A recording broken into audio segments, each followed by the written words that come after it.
Hello, beautiful soul! Welcome back to my channel. This is my channel from Japan, Kabayan. Virgo, this reading is for you. Tingnan natin iyong 9 to 15 of March. Maraming salamat muna sa mga subscriber, new subscriber, cross-watcher, at sa mga bagong pasok dyan. Welcome na welcome kayo sa bahay ni Ate Aimee. Salamat din sa nakataba ng puso ninyong mga comments at sa mga nagpa-personal. Wow! Maraming salamat po. Kung gusto niyo na i-read nyo lang talaga, ang gusto niyo makuha natin all the details para sa personal reading. Anak!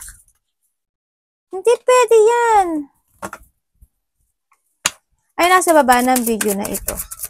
General reading tayo. Iba ang general reading sa personal reading. Pag hindi naman naangkop sa inyo, huwag nyo nang ipilit yung sarili nyo. Okay? Bibi! Huwag itong anak ko. Nangyayari or mangyayari pala. Use your own intuition, lawakan natin ang ating isipan. Hindi lahat ito ay sa inyo dahil general ang tawag dito. Wow. Virgo. Umpisa pa lang, nakita ko na maganda. Manayin dito. Baka ito ang iyong swerteng number or edad mo yan. Meron tayong 13, 15, 19, 42. Tingnan naman yan, no? Prutas, oh. Diba? Baby! Kuletis ka. Dun, sa ate. Pinalayas yung anak. Isang ka, diba? Okay. Pero hindi pa rin maalis. Yan, may mga iisipin ka pa rin na mga problema. May mga parating pa rin naman na problema na maaring ito is related to a money or negosyo. Nakikita ko sa iba sa inyo or sa health issue yan, no? Kasi nandito rin si richness. And then yung iba dito is siguro mahilig kayo uminom ng kape.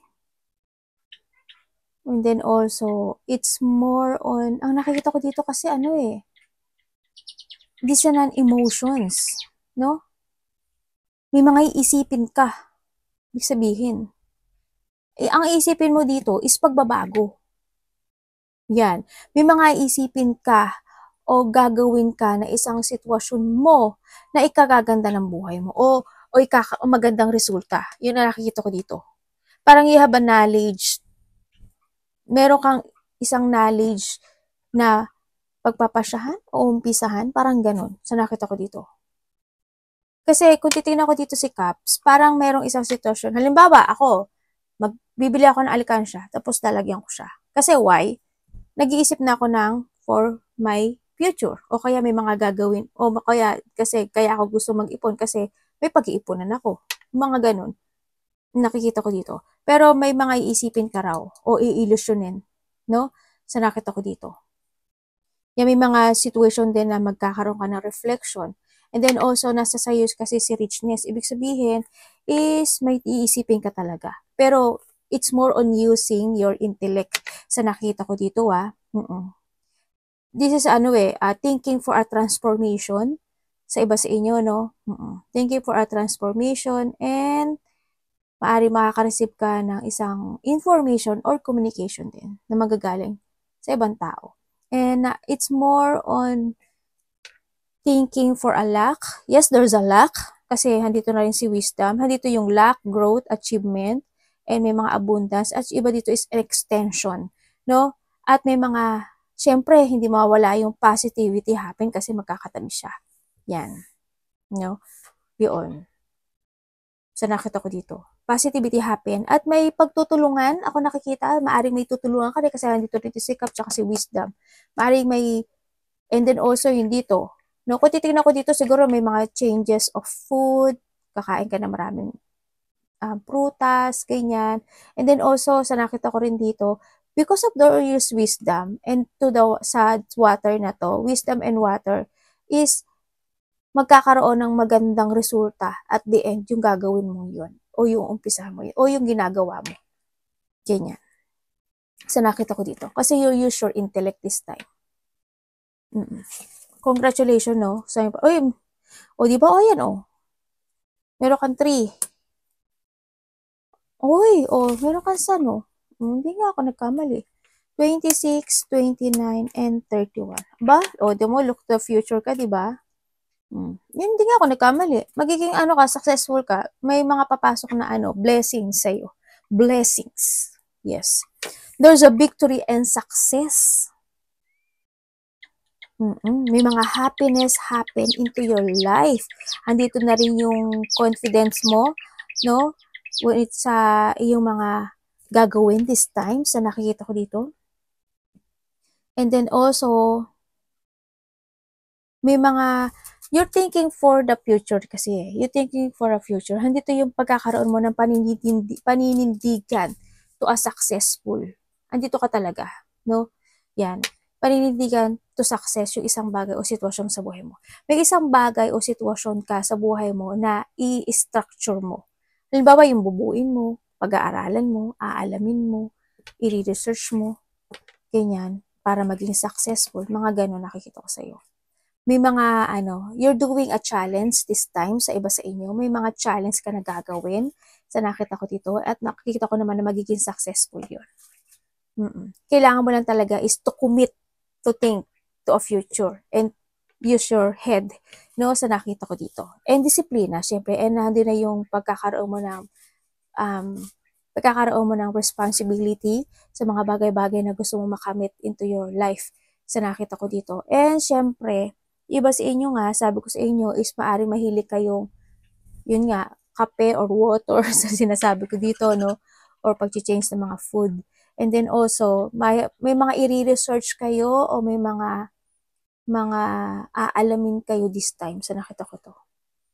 O baka iba sa inyo, nag-aaral kayo or makaaring may mga titingnan kayo po the Google, YouTube, ganyan. Para may mga research kayo eh.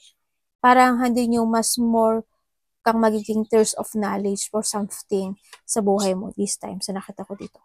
May mga pag-aaralan ka, kumbaga sa iba sa inyo. And then also, sinabi ko na rin naman sa inyo talaga na may mga sitwasyon na higit pa sa inaasahan mo darating. Yung parang hindi mo ina-expect na darating yun. Ganyan. Halimbawa, kasi andito siya, di ba? Kumbaga, iniisip mo lang yun, pero at the end, nag-success. Alam mo yun? Ganun. Higit pa sa inaasahan mo, makakamit mo. Higit pa sa hiling. Ganun. Ano ba yun? Nahirapan ako. Higit pa sa hiling mo. And then also, yung iba sa inyo is maaaring may travel. No? Or you're thinking for a travel, success, mga ganyan. May travel, maaring magkakaroon ng mga changes ng inyong journey this time. May mga distance ako nakikita sa'yo. Hindi ko alam kung ikaw is didistansya muna sa isang sitwasyon o bagay mo o situation, tao, paano man yan. May distance ako nakikita. Magdi-distance ka na ba o lalayo ka ba o may tao bang nasa malayo, ganyan. May travel kasi ako nakita. O kaya dito rin yung magkakaroon ng mga movement. May mga imumove ka ngayon this time. Aasikasuhin o imumove. Ganyan. Sa nakita ko dito. Alam mo, it's more on success yung nakikita ko sa'yo. Kung ano man yung imumove mo, magiging okay siya. As in. Tingnan natin. Mari or dealing to Aries, Gemini, Libra, and Leo. Tingnan natin. May sinasabing vehicles eh. Uy, dasan no? Congrats oh. May mga pagpaplano, no? May mga decision making ako nakikita dito. May travel ba kayo? Parang nandun yung thinking for a travel or andito yung successful mo. When it comes sa material, may mga successful material ka talaga. May vehicles, hindi ko alam kung ikaw ba is travel or maglalayag ka sa bangka, barko, or kung saan mang travel yan. And then also, iba dito when it comes to a vehicle, maaring may mga paggagawa kayong vehicles, bibili ka ng vehicles, mga ganyan. Teka lang, ayusin ko lang ito, anak ko, kuletis. Tingnan natin ang love ni Leo. Kamusta ang love ni Leo this week? Tandaan nyo, love isa lahat ha. Nandito, tama, we have the table, oh. Parang nandito ka sa sitwasyon na maiyahain ka na isang sitwasyon sa buhay mo na gusto mo mag-success. Love. This week, Leo, love. Ay. Ano po yung ibig sabihin dito?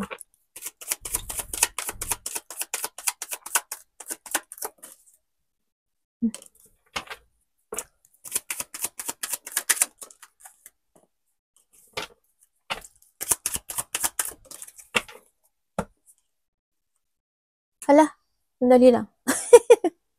Okay, when it comes to a love, may isang sitwasyon sa buhay mo na stagnant no?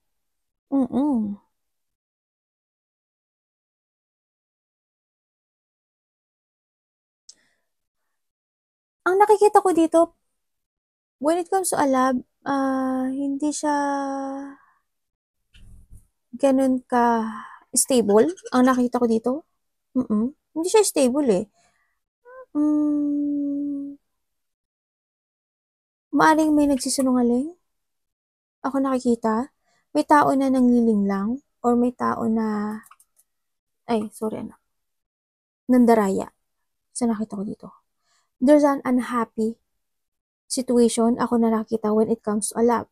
Either to your family, o sa karelasyon mo, o kaya sa trabaho mo. Ganyan na nakikita ko.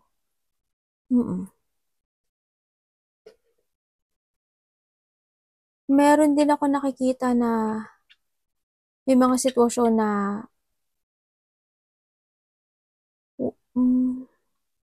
wala ka namang magagawa kundi magstay.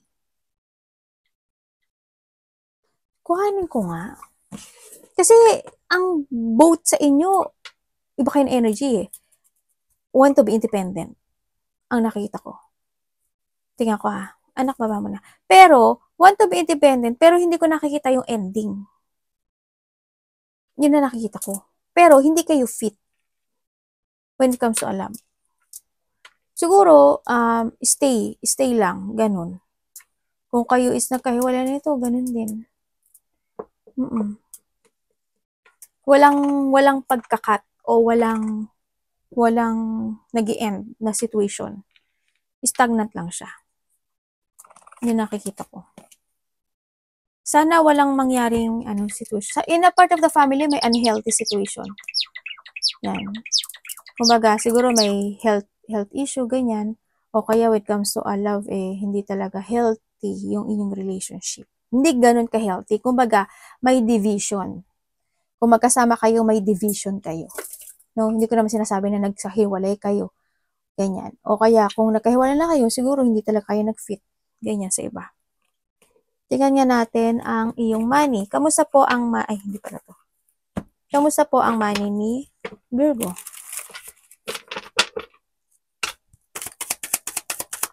Money this week ni Virgo?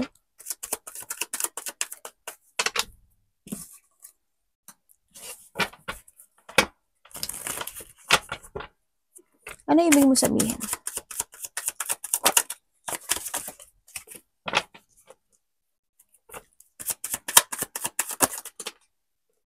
Okay, thank you. Thank you. Ganda. Okay, when it comes to your money this week, ang nakikita ko dito, may uumpisahan ka raw. Yan ang nakikita ko dito. There's a new horizon or may bagay o sitwasyon ka na uumpisahan o magpo-put effort ka doon. Yun ang nakikita ko. Kasi nakikita ko naman may destination yung money mo this time eh. O may destination siya. May ginagawa kang o may gagawin ka. May ginagawa ka o may gagawin ka na isang sitwasyon sa buhay mo when it comes to your money. Yun. Siguro, iba sa inyo,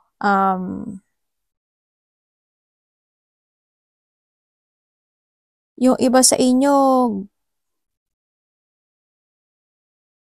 maaring may paggalaw ng isang pera. Halimbawa, Anak! Sorry. Halimbawa, nasa bahay lang yung pera ko. Diba? This time, ang gagawin ko, gagalawin ko siya, ilalagay ko siya in a place na magiging okay siya. Yun ang nakikita ko. Para magkakaroon ng movement, para mas more mong gustong protektahan ngayon yung money mo this time. Yun ang nakita ko. Siguro baka magbabangko ka na, o kaya may paglalagyan ka na isang sitwasyon, ganun, may movement. Ako nakikita. May paggalaw eh. Pero hindi ko naman sinasabi na, hindi ko sinasabi sa'yo na mawawala yung pera mo. Hindi siya mawawala. May movement siya in a good way. Yun na nakikita ko.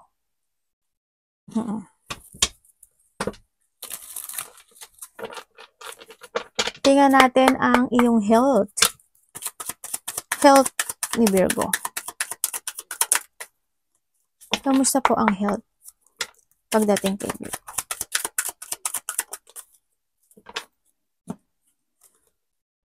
Okay. Matapang.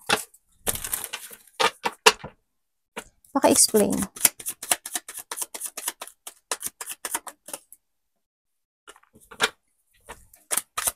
Ten of Wands.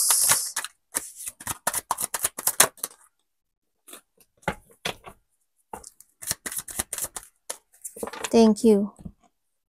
Oh, may sakit kayo.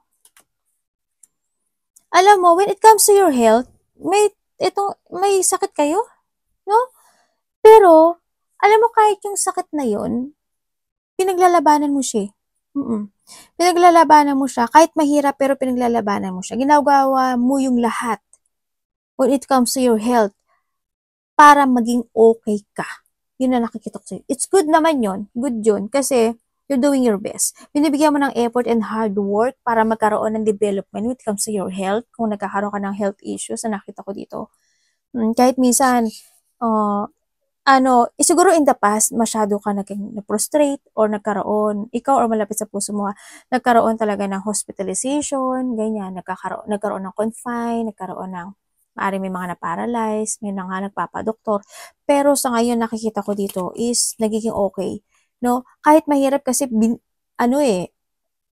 take your responsibility when it comes to our health.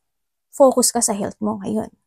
Sa nakita ko dito, talagang ginagawa mo yung lahat para maging healthy ka talaga. Dito, good yung energy mo sa akin. Very good. Ano to, exam ate? Tingnan natin kung ano opportunity yung parating sa'yo. Ano opportunity ang parating kay Virgo?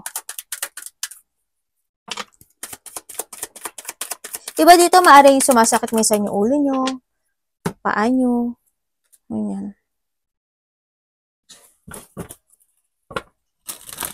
Anong opportunity? Ano to?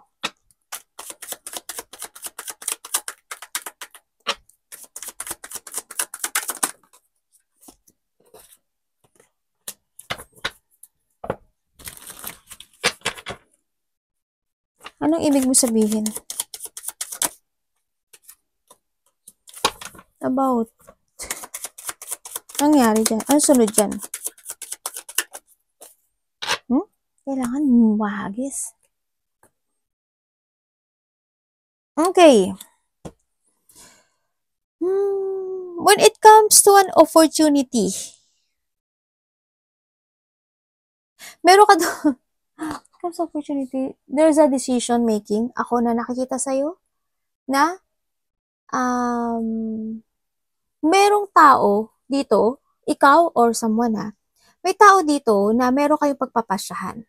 Hindi ko alam kung may isi-share ba siya sa'yo na problema o may isi-share siya sa'yo na isang sitwasyon to recover. May pag-uusap, no? May pag-uusap siya na nakikita ko na pagpaplano. Ako nakikita dito. Pag-uusap when it comes to planning. Yung opportunity sa'yo. Siguro itong tao na to, siguro ikaw yung magpapasya or siya, parang ganun. Tapos magpapasyahan nyo yun.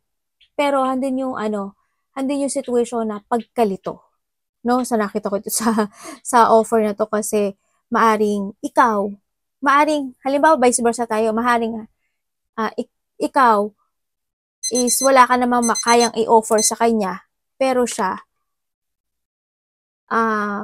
may offer siya sa'yo. Ganun nakita ko.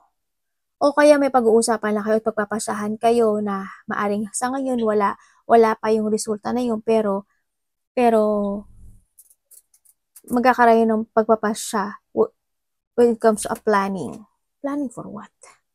Planning for a travel. Planning for a growth. Planning for something want to explore. Ako nakikita. Ganyan. May mga ipaprogress daw kayo this time. Anak ko pa, kakulit. May mga ipoproseso kayo. May mga aaksyonan, kumbaga. Hindi ka nag-iisa dito sa opportunity na to. Maaring kayo nito? 2, 3? Kasi magkaiba to. 2 o 3 kayo nito. Baka iba nga dito, 4 eh. Ganun. 3 or 4 tong plano na to. Kasama ka dito. Ganyan. Arigato namaste, God bless.